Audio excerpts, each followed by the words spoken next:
Bayangkan seorang pemuda yang sebelum usia 30 tahun sudah menaklukkan hampir seluruh dunia yang dikenal manusia pada masanya.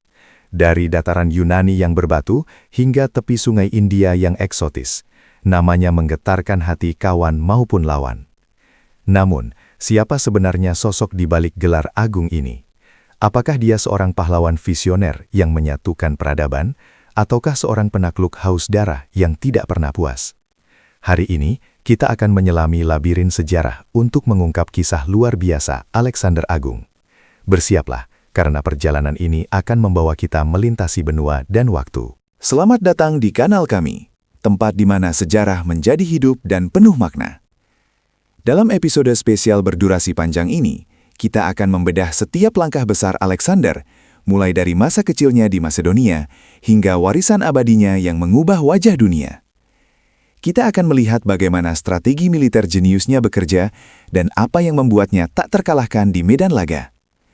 Jangan lewatkan detil-detil menarik yang jarang dibahas di buku sejarah sekolah. Pastikan Anda menyimak hingga akhir, karena ada banyak kejutan di balik tahta sang legenda.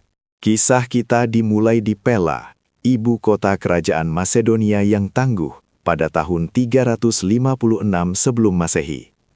Alexander lahir dari Raja Philip II dan Ratu Olympias, sosok wanita yang penuh dengan keyakinan mistis. Sejak bayi, Alexander dibesarkan dalam lingkungan yang keras namun penuh dengan ambisi besar dari sang ayah. Ibunya sering membisikkan bahwa dia adalah keturunan pahlawan legendaris Achilles, bahkan mungkin putra dari dewa Zeus sendiri. Keyakinan inilah yang menanamkan benih kepercayaan diri yang tak tergoyahkan dalam diri Alexander kecil. Dia tidak hanya ingin menjadi raja, dia ingin menjadi legenda yang melampaui batas manusia biasa. Pendidikan Alexander tidak main-main, karena sang ayah mempekerjakan salah satu pikiran terbesar sepanjang masa, Aristoteles. Selama 3 tahun di Mieza, Alexander belajar tentang filosofi, politik, kedokteran, hingga seni perang langsung dari sang filsuf. Aristoteles tidak hanya mengajarkan cara berpikir logis, tetapi juga menumbuhkan rasa ingin tahu Alexander terhadap budaya asing. Pendidikan ini membentuk karakter Alexander menjadi pemimpin yang tidak hanya mengandalkan otot, tetapi juga otak yang tajam. Dia membawa buku Iliad karya Homer kemanapun dia pergi, menjadikannya panduan hidup dan inspirasi dalam setiap langkahnya. Salah satu momen ikonik masa mudanya adalah saat dia menjinakkan kuda liar bernama Bucephalus yang tidak bisa dikendarai oleh siapapun. Alexander menyadari bahwa kuda itu hanya takut pada bayangannya sendiri, lalu dia memutar kepala kuda itu ke arah matahari. Dengan ketenangan yang luar biasa, dia menaiki kuda itu dan membuktikan keberaniannya di depan sang ayah dan para bangsawan. Raja Philip II sangat terkesan, hingga konon ia berkata bahwa Macedonia terlalu kecil untuk putranya. Kejadian ini bukan sekadar pamer kekuatan, melainkan bukti pertama dari kemampuan observasi tajam dan kepemimpinan karismatik Alexander. Bucephalus kemudian menjadi teman setianya dalam setiap pertempuran besar hingga akhir hayat sang kuda.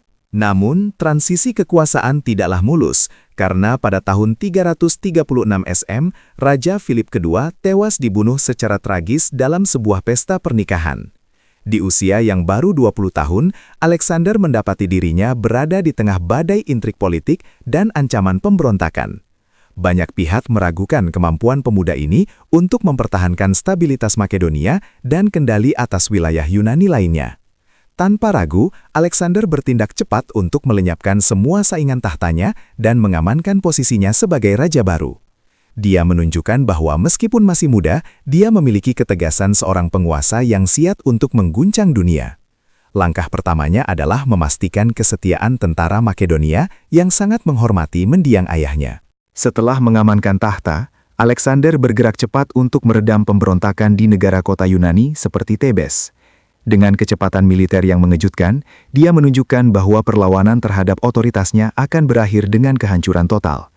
Setelah ketertiban pulih, dia mengumpulkan Liga Korintus dan menyatakan dirinya sebagai komandan tertinggi untuk kampanye melawan Kekaisaran Persia. Ambisinya bukan sekadar membalas dendam atas invasi Persia di masa lalu, melainkan untuk memperluas cakrawala Macedonia.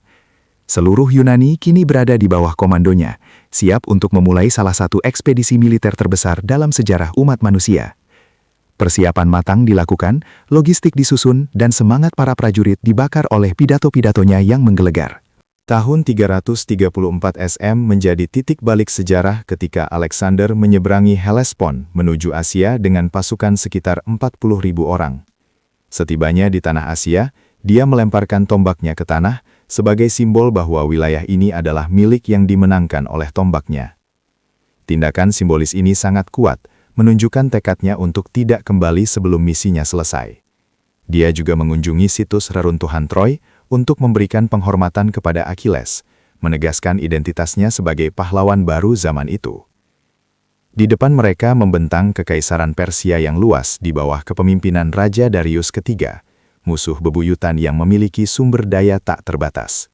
Namun, bagi Alexander, jumlah pasukan lawan hanyalah angka yang akan segera ia taklukkan. Ujian pertama datang di Sungai Granicus, di mana pasukan Persia telah menunggu di tepi sungai yang curam. Tanpa menunggu bantuan lebih lanjut, Alexander memimpin serangan kavaleri secara langsung melintasi sungai di bawah hujan panah lawan. Keberaniannya hampir merenggut nyawanya, jika bukan karena Cleitus yang menyelamatkannya di saat-saat terakhir. Kemenangan di Granicus membuka jalan bagi Alexander untuk membebaskan kota-kota Yunani di pesisir Ionia dari kekuasaan Persia. Para prajuritnya melihat bahwa raja mereka tidak hanya memberi perintah dari belakang, tetapi bertarung di baris paling depan. Ini menciptakan ikatan kesetiaan yang sangat dalam antara Alexander dan pasukannya, yang akan bertahan selama bertahun-tahun ke depan. Selanjutnya, kita bertemu dengan legenda Simpul Gordion di kota Gordium, yang konon tidak bisa dilepaskan oleh siapapun. Legenda mengatakan bahwa siapapun yang bisa melepaskannya akan menjadi penguasa seluruh Asia. Alexander mencoba sebentar untuk melepaskannya, namun alih-alih menyerah, dia mengambil pedangnya dan memotong simpul itu dengan satu tebasan kuat. Cara berpikir yang tidak konvensional ini mencerminkan filosofi kepemimpinannya. Jika tidak ada jalan, maka buatlah jalan baru. Tindakan ini memberikan dorongan moral yang luar biasa bagi pasukannya dan mengirimkan pesan psikologis ke seluruh wilayah bahwa takdir sedang berpihak padanya. Dia tidak peduli dengan aturan lama, dia di sini untuk menulis ulang sejarah dengan tangannya sendiri. Pertempuran besar berikutnya terjadi di Issus, di mana Alexander berhadapan langsung dengan Raja Darius III untuk pertama kalinya. Meskipun kalah jumlah secara signifikan, Alexander menggunakan taktik cerdas dengan memanfaatkan medan yang sempit untuk menetralisir keunggulan pasukan Persia. Dia memimpin serangan kavaleri companion tepat ke arah posisi Darius, menyebabkan sang raja besar melarikan diri dari medan perang karena ketakutan. Kemenangan ini sangat telak, bahkan Alexander berhasil menangkap keluarga kerajaan Persia, termasuk ibu, istri, dan anak-anak Darius. Alih-alih memperlakukan mereka sebagai tawanan perang yang hina, Alexander memperlakukan mereka dengan rasa hormat yang luar biasa, menunjukkan sisi kesatria dari kepribadiannya. Alih-alih mengejar Darius ke jantung Persia, Alexander memilih untuk mengamankan pesisir Mediterania dan mengepung kota pelabuhan Tyre. Tyre adalah benteng yang dianggap tak terkalahkan karena terletak di sebuah pulau yang dikelilingi tembok tinggi dan laut yang dalam. Alexander memerintahkan pembangunan jalan darat atau mall sepanjang 1 kilometer untuk menghubungkan daratan dengan pulau tersebut, sebuah pencapaian teknik yang luar biasa. Selama 7 bulan, pengepungan ini berlangsung dengan sangat brutal dan penuh tantangan. Namun, keteguhan hati Alexander akhirnya membuahkan hasil, dan Tyre jatuh ke tangannya, mengamankan dominasi Angkatan Laut Masedonia di wilayah tersebut. Penaklukan ini membuktikan bahwa tidak ada benteng yang terlalu kuat bagi tekad baja sang pemuda Masedonia. Langkah selanjutnya adalah Mesir, di mana Alexander disambut bukan sebagai penjajah, tetapi sebagai pembebas dari cengkraman Persia. Di sana, dia melakukan perjalanan berbahaya melintasi gurun menuju oasis Siwa untuk berkonsultasi dengan Orakel Amun. Orakel tersebut menyatakan bahwa Alexander adalah putra dewa Amun, yang diidentikan oleh orang Yunani dengan Zeus. Pengakuan ini memberikan legitimasi agama yang sangat kuat bagi kekuasaannya, dan mengukuhkan statusnya sebagai Firaun Mesir yang baru. Rakyat Mesir sangat memujanya, dan Alexander mulai mengadopsi beberapa tradisi lokal untuk memenangkan hati penduduk setempat. Di Mesir pulalah dia meletakkan dasar bagi salah satu kota paling berpengaruh dalam sejarah dunia kuno. Di tepi delta Sungai Nil, Alexander mendirikan kota Alexandria, yang dirancang untuk menjadi pusat perdagangan dan kebudayaan dunia. Dia sendiri yang menentukan tata letak kota tersebut, membayangkan sebuah metropolis yang akan menghubungkan timur dan barat. Alexandria kemudian berkembang menjadi salah satu pusat ilmu pengetahuan berbesar dengan perpustakaan agungnya yang legendaris. Kota ini menjadi simbol visi Alexander tentang dunia yang terintegrasi, di mana berbagai budaya bisa saling berinteraksi dan berkembang bersama. Meskipun dia tidak tinggal lama untuk melihat kejayaan kota itu, Alexandria tetap menjadi warisan fisiknya yang paling tahan lama. Hingga hari ini, namanya masih melekat pada kota yang pernah menjadi mercusuar peradaban tersebut. Tahun 331 SM membawa Alexander ke konfrontasi final dengan Darius III di dataran Gaugamela. Darius telah mengumpulkan pasukan yang jauh lebih besar, lengkap dengan kereta perang beroda sabit dan gajah tempur untuk menghancurkan Masedonia. Malam sebelum pertempuran, para jenderal Alexander menyarankan serangan malam, namun Alexander menolak dengan mengatakan dia tidak akan mencuri kemenangan. Dengan strategi yang sangat berani, dia menciptakan celah di garis pertahanan Persia dan sekali lagi memimpin serangan langsung ke arah Darius. Ketakutan menyelimuti sang raja besar Persia yang kembali melarikan diri, meninggalkan pasukannya dalam kekacauan total. Kemenangan di Gaugamela secara efektif mengakhiri kekuasaan Kekaisaran Achaemenid dan menjadikan Alexander sebagai Raja Asia yang sesungguhnya. Setelah kemenangan tersebut, pintu menuju kota-kota terkaya di dunia terbuka lebar bagi pasukan Alexander.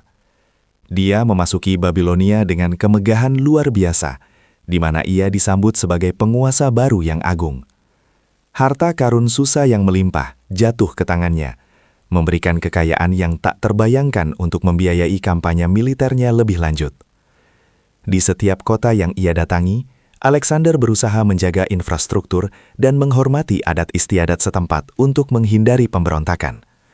Namun, ia juga mulai merasakan beban dari tanggung jawab memimpin sebuah kekaisaran yang begitu luas. Ambisinya belum padam. Dia tahu bahwa masih ada wilayah di timur yang belum tersentuh oleh kakinya. Tragedi terjadi ketika pasukan Alexander mencapai Persepolis, ibu kota seremonial Persia yang megah. Setelah berbulan-bulan berpesta, sebuah kebakaran besar melanda istana-istana indah di kota tersebut, menghanguskannya menjadi abu. Banyak sejarawan berdebat, apakah ini adalah kecelakaan saat mabuk atau tindakan balas dendam atas pembakaran Athena oleh Persia di masa lalu. Apapun alasannya, hancurnya Persepolis menandai akhir simbolis dari era lama Persia dan awal dari dominasi baru Masedonia. Alexander sendiri kemudian menyesali kehancuran tersebut karena ia mulai melihat dirinya sebagai pewaris sah dari para raja besar Persia. Perubahan sikap ini mulai menimbulkan ketegangan di antara para jenderal Yunaninya yang setia. Pengejaran terhadap Darius III terus berlanjut hingga ke wilayah timur yang liar dan gersang. Namun, sebelum Alexander bisa menangkapnya, Darius dikhianati dan dibunuh oleh gubernurnya sendiri, Bessus, yang kemudian memproklamirkan diri sebagai raja. Alexander menemukan mayat musuhnya di sebuah kereta dan merasa iba atas nasib tragis sang raja. Dia memerintahkan pemakaman kerajaan yang layak bagi Darius dan bersumpah untuk menghukum pembunuhnya. Bagi Alexander, Bessus bukan hanya pengkhianat bagi Darius, tetapi juga ancaman bagi legitimasinya sendiri. Pencarian ini membawa pasukannya jauh ke pedalaman Asia Tengah, melewati pegunungan Hindukus yang membeku dan berbahaya. Kampanye di Baktria dan Sogdiana terbukti menjadi tantangan gerilya yang paling sulit bagi Alexander. Di sini, ia harus menghadapi musuh yang tidak bertempur dalam formasi terbuka, melainkan menggunakan taktik tabrak lari di medan yang sulit. Alexander merespons dengan membagi pasukannya menjadi unit-unit kecil yang sangat mobile dan membangun benteng-benteng di titik strategis. Selama periode ini, ia juga menghadapi ketidakpuasan internal dari pasukannya yang mulai rindu rumah dan tidak menyukai gaya hidupnya yang semakin mirip Raja Persia. Namun, dengan kepemimpinan yang tegas dan terkadang kejam, ia berhasil memadamkan pemberontakan dan mengamankan wilayah perbatasan timur laut. Keberaniannya tetap tak tertandingi, bahkan saat ia harus memanjat tebing curam di malam hari untuk merebut benteng musuh. Di tengah kampanye yang keras ini, Alexander jatuh cinta dan menikahi Roxana, seorang putri bangsawan Baktria yang tertawan. Pernikahan ini bukan hanya soal asmara, tetapi juga langkah politik untuk menstabilkan wilayah tersebut dengan menjalin ikatan kekeluargaan dengan elit lokal. Meskipun banyak perwiranya yang merasa skeptis, Alexander tetap teguh pada keputusannya untuk menyatukan berbagai bangsa di bawah kepemimpinannya. Roxana kemudian menemaninya dalam sisa perjalanannya yang penuh bahaya ke arah timur. Kehidupan pribadi Alexander mulai bercampur dengan ambisi kekaisarannya, menciptakan dinamika baru dalam istananya. Dia bukan lagi sekedar raja Yunani, melainkan penguasa kosmopolitan yang merangkul keragaman budayanya sendiri. Haus akan penaklukan membawa Alexander menuju India, tanah yang penuh misteri dan kekayaan di mata orang Yunani saat itu. Pada tahun 327 SM, pasukannya melewati celah Khyber, menghadapi suku-suku lokal yang sangat tangguh dalam pertempuran. Medan perang berubah menjadi hutan lebat dan sungai-sungai besar yang meluap karena musim hujan. Meskipun kondisi alam sangat tidak bersahabat, ambisi Alexander untuk mencapai ujung dunia tetap membara. Dia percaya bahwa India adalah batas terakhir daratan sebelum samudera luas yang mengelilingi dunia. Para prajuritnya mulai merasa lelah, namun mereka tetap mengikuti pemimpin mereka karena rasa hormat dan janji akan kejayaan yang lebih besar lagi. Di tepi sungai Hydaspes, Alexander menghadapi tantangan militer terbesarnya di India, Raja Porus dan pasukan gajah tempurnya. Pertempuran Hydaspes menjadi bukti puncak kejeniusan taktis Alexander, di mana ia menyeberangi sungai yang bergejolak di malam hari untuk mengejutkan lawan. Gajah-gajah Porus menyebabkan kerusakan besar, namun disiplin infanteri Macedonia berhasil mengatasinya dengan tombak-tombak panjang mereka. Meskipun Porus akhirnya kalah, Alexander sangat terkesan dengan keberanian dan martabat Raja India tersebut. Dia mengembalikan kerajaan Porus dan menjadikannya sekutu, sebuah tindakan yang menunjukkan rasa hormat antar sesama pejuang hebat. Namun, kemenangan ini harus dibayar mahal dengan banyaknya korban di pihak Macedonia, termasuk kematian kuda kesayangannya, Bucacephalus. Setelah kemenangan di Hydaspes, Alexander ingin terus maju menuju Sungai Gangga. Namun pasukannya akhirnya mencapai titik jenuh. Di tepi Sungai Hydaspes, mereka melakukan mogok kerja dan menolak untuk melangkah lebih jauh ke timur. Mereka merasa sudah cukup berjuang selama bertahun-tahun, jauh dari keluarga, dan lelah menghadapi cuaca ekstrim serta musuh yang tak ada habisnya. Alexander sangat marah dan kecewa, bahkan sempat mengurung diri di tendanya selama 3 hari sebagai bentuk protes. Namun melihat kelelahan yang nyata di wajah para prajurit setianya, dia akhirnya menyerah dan setuju untuk berbalik arah.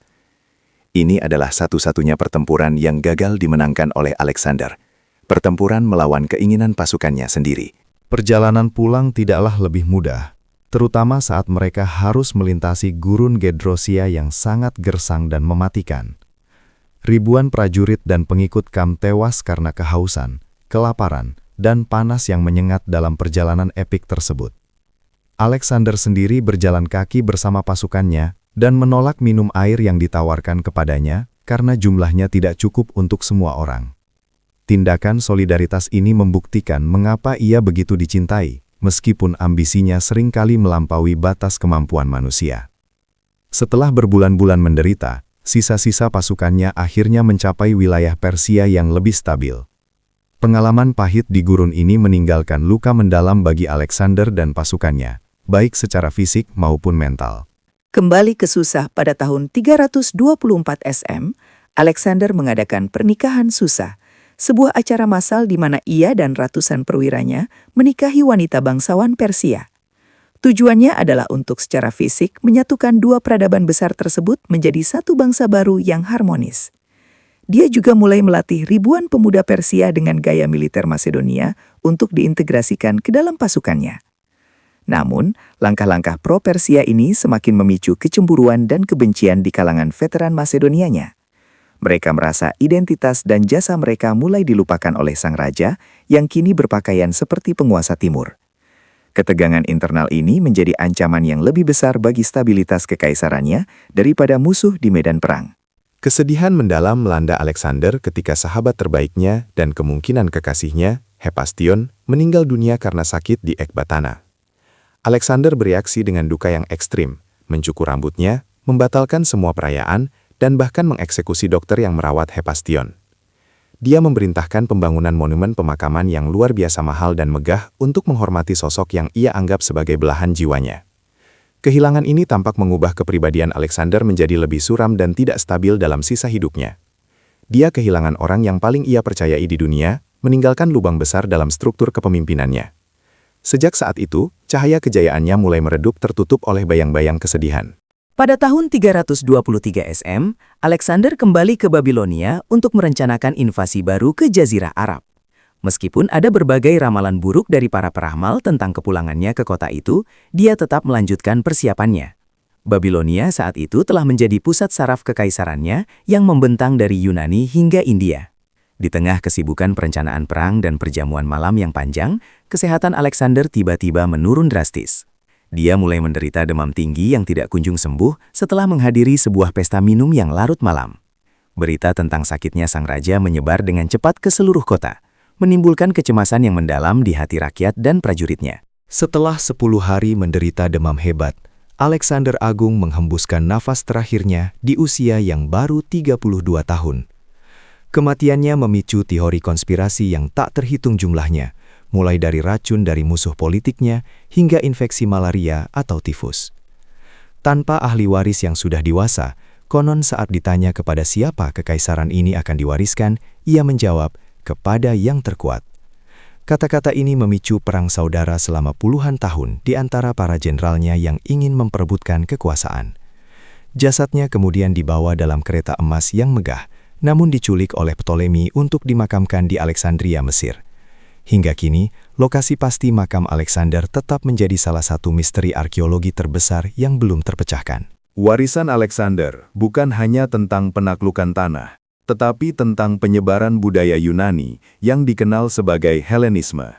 Dialah yang membuka jalan bagi pertukaran ide, seni, dan ilmu pengetahuan antara Timur dan Barat yang berlangsung selama berabad-abad. Banyak kota yang ia dirikan tumbuh menjadi pusat intelektual yang melahirkan pemikir-pemikir besar bagi dunia modern. Strategi militernya masih dipelajari di akademi militer di seluruh dunia hingga hari ini karena kejeniusannya yang abadi. Alexander Agung bukan sekadar nama dalam buku sejarah. Dia adalah katalisator yang mengubah arah peradaban manusia secara permanen. Meskipun kekaisarannya terpecah, jejaknya tetap tertanam kuat dalam DNA budaya di berbagai benua. Terima kasih telah menemani kami dalam perjalanan panjang menelusuri jejak Alexander Agung. Kisahnya mengajarkan kita tentang ambisi yang tak terbatas, namun juga tentang kefanaan kekuasaan manusia. Menurut Anda, apakah Alexander adalah sosok pahlawan sejati atau hanya seorang penakluk yang ambisius? Tulis pendapat Anda di kolom komentar di bawah karena kami ingin mendengarnya. Jika Anda menyukai konten sejarah mendalam seperti ini, jangan lupa tekan tombol like dan subscribe untuk update seru lainnya. Sampai jumpa di kisah sejarah luar biasa berikutnya.